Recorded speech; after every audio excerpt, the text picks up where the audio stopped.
Dan masih bersama saya Ari Ardi dan juga Maria Harvanti.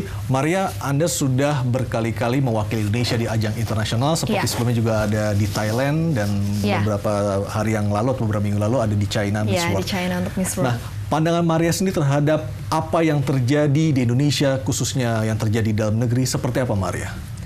Kalau menurut saya yang terjadi dalam negeri saat ini itu kabut asap juga sudah mulai mereda. Jadi menurut saya itu cukup baik, dan untuk generasi muda sendiri, menurut saya perkembangan industri kreatif itu sangat pesat ya. Jadi banyak sekali industri dan bisnis yang dicetuskan oleh anak muda, dan saya merasa sangat bangga anak Indonesia itu sangat kreatif.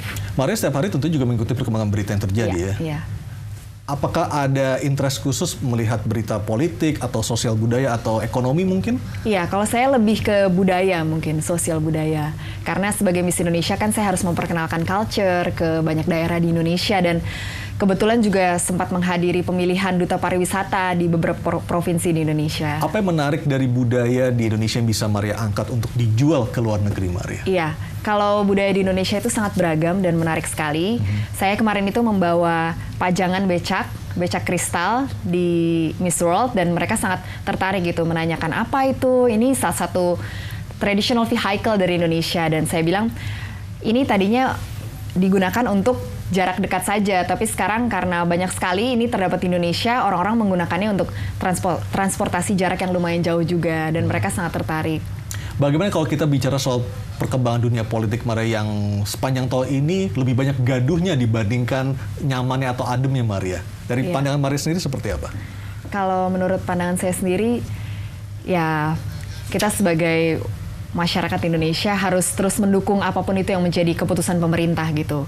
Kalau saya pribadi, saya merupakan saksi politik ya, tapi saya tidak banyak untuk istilahnya memicu huru-hara gitu, lebih mendukung keputusan yang tepat dari pemerintah. Saksi politik elaborasi seperti apa, Maria? Lebih mengikuti tapi nggak memberikan pemicu negatif ke masyarakat gitu. Intinya tidak terlalu terlihat memihak. Dengan banyaknya kejadian berbagai peristiwa politik di tanah air, apakah itu juga menjadi pertanyaan dari kontestan lainnya di Miss World, Maria, ketika Anda di China? Sempat ada pertanyaan, apakah di Indonesia terjadi korupsi? Ya, apa yang Maria jawab ketika itu? Iya, ketika itu saya jawab, mungkin ada beberapa pihak yang melakukan korupsi, tapi yang bisa kita lakukan melalui saya gitu, sebagai Miss Indonesia, representasi Indonesia, saya bisa menginspirasi generasi muda dan turut mengajarkan hal-hal penting yang bisa kita mulai dari diri sendiri gitu, kejujuran dan keadilan gitu, kita bisa tanamkan agar kita tidak terjerumus. Tadi Maria menyinggung punya interest khusus di bidang sosial budaya, lebih khusus lagi adalah kehidupan masyarakat banyak, dan juga tentang bagaimana kesejahteraan mereka. Dan kalau kita gabungkan dengan korupsi, apa yang bisa Maria lihat korelasi antara korupsi dan juga tingkat kesejahteraan yang terjadi di Republik ini? Iya, kalau menurut saya bisa dilihat dari banyak sekali daerah-daerah tertinggal yang belum tertolong, dan itu juga yang mendorong saya untuk mencetuskan proyek sosial di Miss World kemarin ini untuk Beauty with a Purpose. Karena di kampung itu, Kamancing, bupatinya sendiri tidak tahu kalau kampung itu tuh ada. Jadi itu yang sangat disayangkan. Dan kita mencoba berpikir positif mungkin karena terlalu banyak kampung, tapi ya yang kita bisa lakukan adalah memperbaikinya. Karena kalau bukan kita, siapa lagi? Ini kemiskinan ini lebih pada korupsi, lebih pada adanya korupsi, atau ada faktor lain menurut Maria setelah Anda turun ke lapangan sendiri, Maria? Mungkin karena terlalu banyaknya kampung, jadi ada beberapa kampung yang teroverlook oleh pemerintah. Ya, tapi harapannya ke depan semoga alokasi dana bisa lebih baik lagi dilakukan. Lebih merata supaya kampung-kampung tertinggal juga bisa diberikan perhatian. Bagaimana dengan budaya hedonis yang semakin lama semakin merajalela dan menjamur di negeri ini? Budaya hedonis menurut saya itu sesuatu yang memang sangat terasa ya di kalangan anak muda zaman sekarang gitu. Tapi saya berusaha menunjukkan melalui diri saya sendiri gitu, kalau kita tidak harus memiliki materi-materi yang istilahnya glamour dan full of glitters and gold gitu. Kita bisa menunjukkan dengan attitude kita, kepribadian kita gitu. Karena beauty is not only from the outer only gitu, dan nggak cuma dari apapun yang kita punya gitu, tapi lebih dari hati kita. Ini gaya hidup seperti ini baru Maria jalankan atau memang dari kecil sudah ditanamkan dari nilai-nilai keluarga, Maria? Iya, dari nilai-nilai keluarga. Jadi ibu saya selalu bilang, kamu kalau punya sesuatu, kamu harus bagi sama sesama kamu. Dan kamu kalau punya potensi, kamu gunakan itu pastinya untuk prestasi, tapi selain itu kamu juga harus gunakan itu untuk kontribusi terhadap lingkungan. Sejauh ini konkret yang telah Maria lakukan dari pesan dari Mama itu apa, Maria? Ya, jadi saya itu memang suka sekali dengan dunia pendidikan. Jadi waktu S1 saya mengajar sebagai asisten dosen statistik. Dan juga saya sejak SMP sudah mulai mengiringi paduan suara. Jadi apapun itu yang saya bisa lakukan, saya pasti selalu punya inisiatif untuk berpartisipasi. Oke, untuk tadi menjadi asisten dosen, sebelumnya juga ikut paduan suara. Dan beberapa kali ikut conference juga di kuliah. Ikut conference juga, terakhir di Thailand kalau saya tidak salah. Iya, di Thailand. Itu misi apa yang Maria bawa ketika itu? Waktu itu saya penelitian tentang inovatif mobile marketing, tentang smartphone. Jadi di sana saya presentasikan apa saja sih yang mempengaruhi kenaikan daya beli masyarakat terhadap smartphone. Dan itu juga studinya adalah tentunya case study adalah di Indonesia. Iya, di Indonesia. Dan apa tanggapan ketika itu dari negara-negara peserta yang lain, Maria? Ya, mereka sangat tertarik gitu dengan riset yang telah saya lakukan. Dan mereka bilang, oh jadi ternyata handphone Cina itu juga cukup diminati ya. Iya, karena hasilnya adalah mereka sangat suka dengan fitur. Dan kalau masyarakat Indonesia ini banyak sekali yang tidak terlalu memperhatikan merek.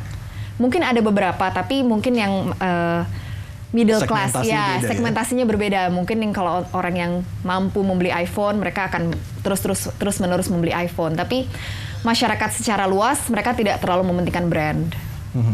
Dan bagaimana cara Maria untuk menelurkan atau memberikan nilai-nilai yang Maria dapat dari keluarga untuk bisa mempengaruhi masyarakat banyak yang ada di sekitar Maria supaya kita hidup sebagai bangsa Indonesia kembalilah ke nilai-nilai keluarga seperti itu. Iya. Jadi saya selalu berusaha menginspirasi melalui apa yang saya lakukan gitu. Saya juga menunjukkan bahwa kita tuh di beauty pageant ini nggak cuma lenggak-lenggok, nggak cuma menunjukkan kecantikan luar semata gitu, tapi lebih kepada what we have on the inside gitu. Dan saya berusaha semaksimal mungkin ketika menjalani proyek sosial di Kamancing, dan itu bukan waktu yang sebentar. Dalam jabatan saya sebagai Miss Indonesia, saya meluangkan 5 bulan untuk mengerjakan proyek ini, mulai dari riset hingga benar-benar hands-on langsung setiap minggunya. Selama 3 hari saya harus benar-benar ke sana, dan saya rasa saya cukup bisa mendorong generasi muda untuk melakukan juga apa yang saya lakukan. Semiskin apa kehidupan warga di Kamancing ketika pertama kali Maria datang melihat langsung kehidupan mereka di sana, Maria? Keadaannya sangat miskin dan infrastrukturnya juga sangat-sangat sangat-sangat terpuruk, dan tingkat sanitasinya juga sangat buruk. Jadi warga itu terbiasa buang air di sembarang tempat sebelum ada pertolongan dari kami. Lalu mereka juga biasa untuk menggunakan air kubangan karena air itu merupakan sumber air terdekat dengan pemukiman mereka. Dan yang kami lakukan adalah kami mendekatkan sumber air yang jaraknya itu di bawah kampung 40 meter. Dan kita menaikkan air itu dengan pompa. Lalu setelah air itu naik, kita hubungkan dengan pipa-pipa penghubung. Lalu kita distribusikan dengan kita pembangun MCK juga. Lalu setelah itu warga setelah mendapatkan fasilitas sanitasi, kita juga edukasi mereka cara hidup sehat supaya mereka benar-benar bisa merawat apa yang telah kita bangun dan tidak kembali ke kebiasaan lama.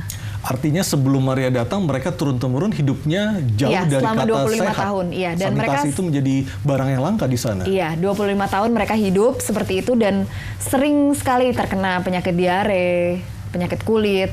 Dan itu sangat memprihatinkan. Dan itu pun luput dari perhatian Pemda setempat. Iya, luput. Dan karena jarak sumber air ini sangat jauh dan aksesnya itu sulit, beberapa orang tuh pernah terpatok ular ketika mau mengambil air. Dan ada juga wanita yang pernah terkena sexual harassment karena mau mengambil air tersebut. Maka bantuan yang kami berikan ini sangat signifikan. Bagaimana kontur di sana, Maria? Apakah berbukit-bukit atau seperti apa?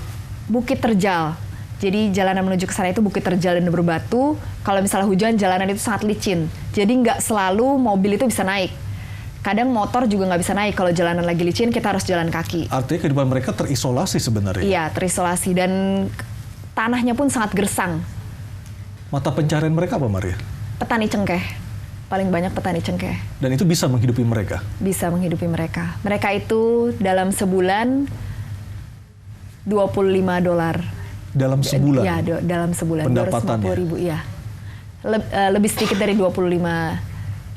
Lebih sedikit dari 250.000. Itu juga harus dibagi untuk menghidupi keluarga mereka. Iya, dan biasa mereka anaknya banyak kan di kampung, jadi sulit sekali. Baik Maria, nanti kita lanjutkan lagi. Dan pemirsa tetaplah bersama kami di iTalk. Saya Ari Ardi dan Maria Harfanti akan segera kembali.